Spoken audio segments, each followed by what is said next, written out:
¿Qué tal, mis hermanos? Dios les bendice. Pues nuevamente con ustedes, y para nosotros es un gozo.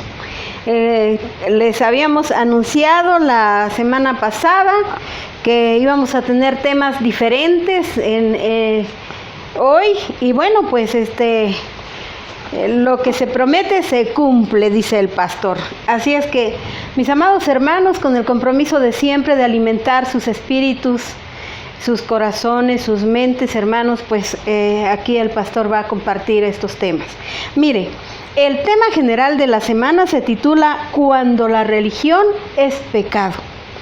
Y el tema de hoy, lunes 20 de julio del 2020, se titula La herencia perdida. Hermanos, les invito a que pongamos atención a este tema y los dejo con el pastor. Efectivamente, cuando hablamos de religión, a veces lo asociamos de manera indisoluble al cristianismo.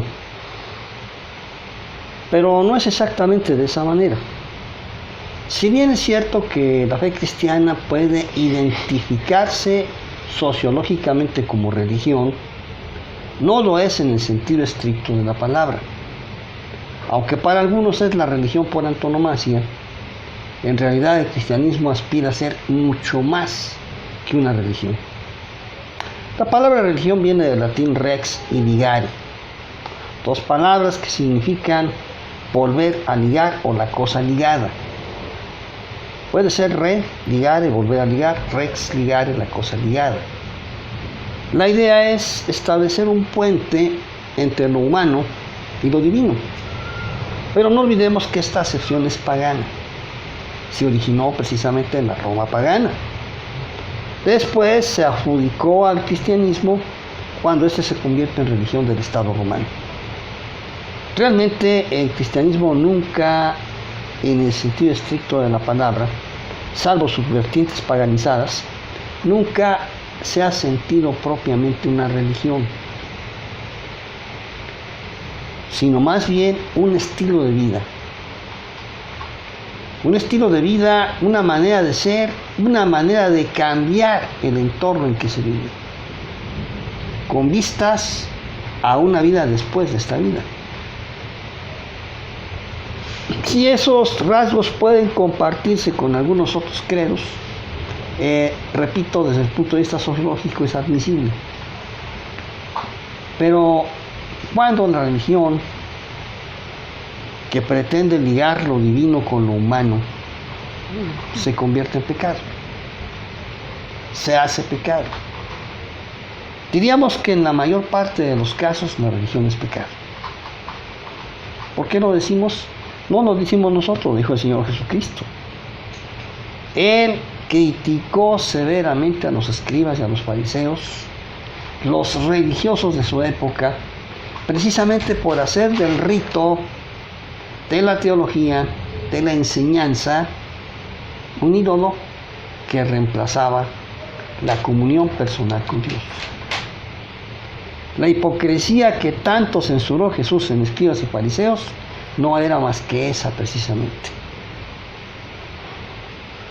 Pero, ¿qué es pecado? Es importante entenderlo. ¿Qué es exactamente pecado? El pecado puede ser una condición, un estado, o puede ser un acto. En la Biblia se usan varias palabras para referirse al pecado, pero básicamente la que más se usa es el griego amartia, que lleva la idea, el concepto implícito de fallar al blanco, de no cubrir el destino que se busca, de equivocarse. Quizá lo que más nos puede acercar a un concepto bíblico de pecado es cuando entendemos la parábola que Jesús nos relató. Allá en el Evangelio de Lucas, en el capítulo 15, versículos del 11 hasta el 32, tenemos una parábola que todos conocemos, la parábola del hijo pródigo. La parábola del hijo pródigo describe cómo es ese proceso en el cual el hijo va perdiendo identidad con su padre. Pierde identidad con su padre y le dice, oye, dame mi herencia, y el padre se la da. Dice la Biblia, no muchos días después, versículo 13, juntándolo todo, el hijo menor se fue lejos a una provincia apartada, y es exactamente ese es el pecado. Cuando el hijo se va lejos del padre, a una provincia apartada, apartarse del padre, apartarse de Dios, alejarse de Dios, decirle a Dios, Dios dame lo que me toca, y te vas de él, te alejas de él.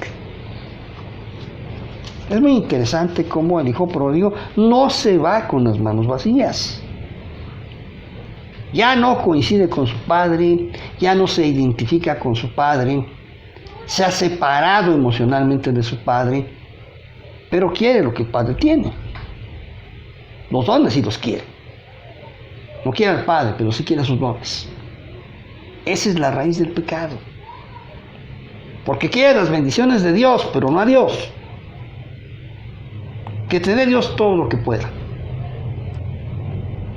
Hincharte de bienes, hincharte de dones, hincharte de riquezas, pero no agradecerle al origen de esas bendiciones.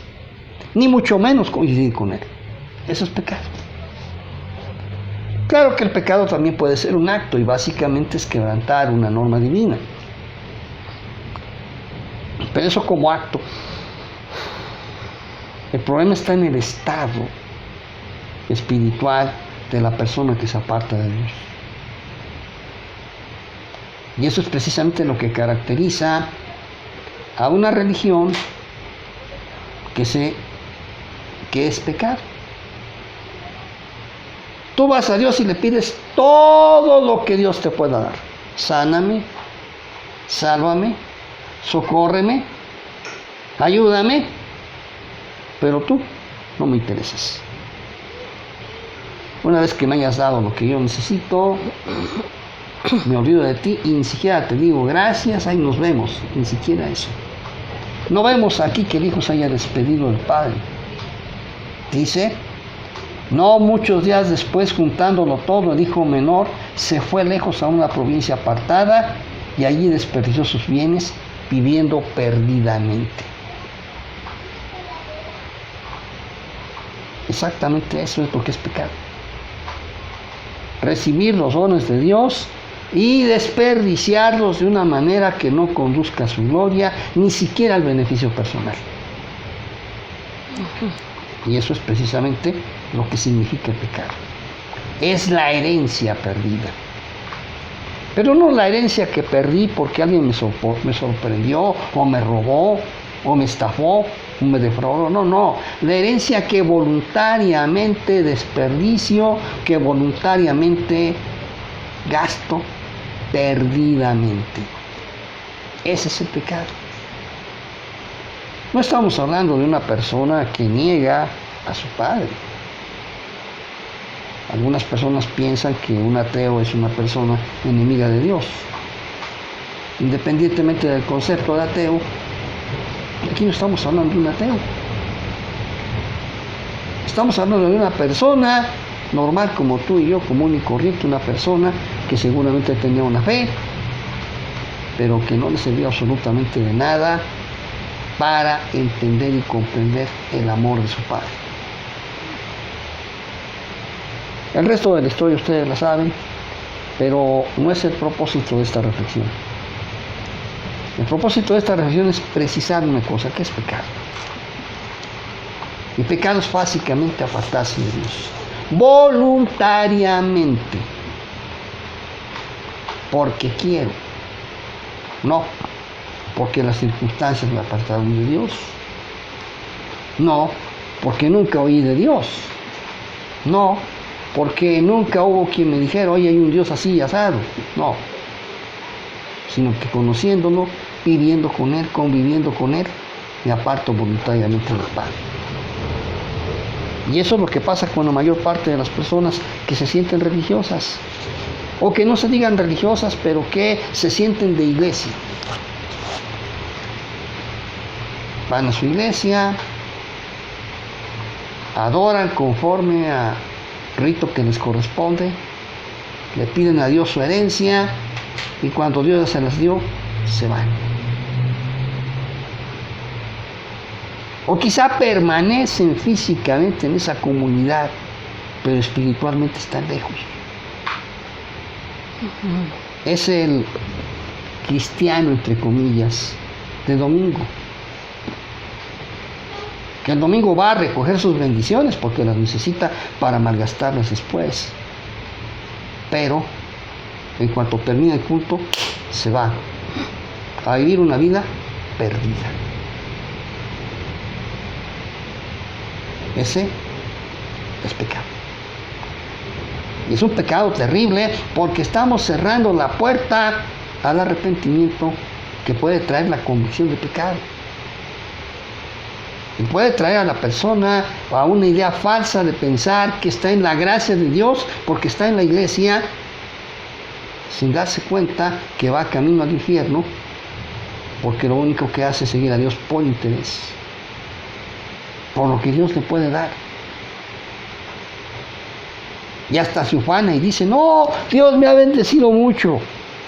Y tiene razón, es cierto, te ha bendecido mucho, pero no quiere saber nada de Dios después del culto. En ese momento, esa fe, esa religión, se convierte en un acto tan pecaminoso como cualquier otro que ustedes puedan considerar pecado. Estás en esa condición. ¿Estás yendo a la iglesia? Bueno, ahorita no porque hay cuarentena, pero cuando los templos están abiertos, vas a la iglesia nada más a recoger tus bendiciones y a arrojarle al Señor en el alfolí una limosna. ¡Qué gran negocio! El Señor me regala los miles y yo le doy unos pesos. En ningún lugar encuentro otro negocio mejor. Pero luego me voy al mundo. Y no quiero saber nada de Dios hasta que me enferme, hasta que me apriete el zapato, hasta que yo necesito bendición, regreso, dame más. Y otra vez arrojo una limosna en el cepillo colector. 40. Amoroso Padre Celestial, en el nombre de Jesús, estamos delante de tu presencia, Señor. Y verdaderamente estas palabras nos hacen reflexionar. Gracias, Señor, porque hablas a nuestro corazón. A veces lo haces de una manera que nuestra mente y nuestro corazón se constriñe porque reconoce que efectivamente hemos pecado. Padre, nos estamos preparando para regresar a los templos. Nos estamos preparando para nuestra vida cristiana normal. Pero que verdaderamente hoy que regresemos podamos ser sinceros contigo, Señor. Perdona nuestras faltas, Padre. Ten misericordia de nosotros, Señor. Y prepara nuestra mente y corazón, Padre, de tal manera que podamos regresar para alabarte, para bendecirte y no nada más para pedirte, como hemos escuchado, sino para dar todo de nosotros para ti, Señor, porque tú eres digno de recibir nuestras vidas.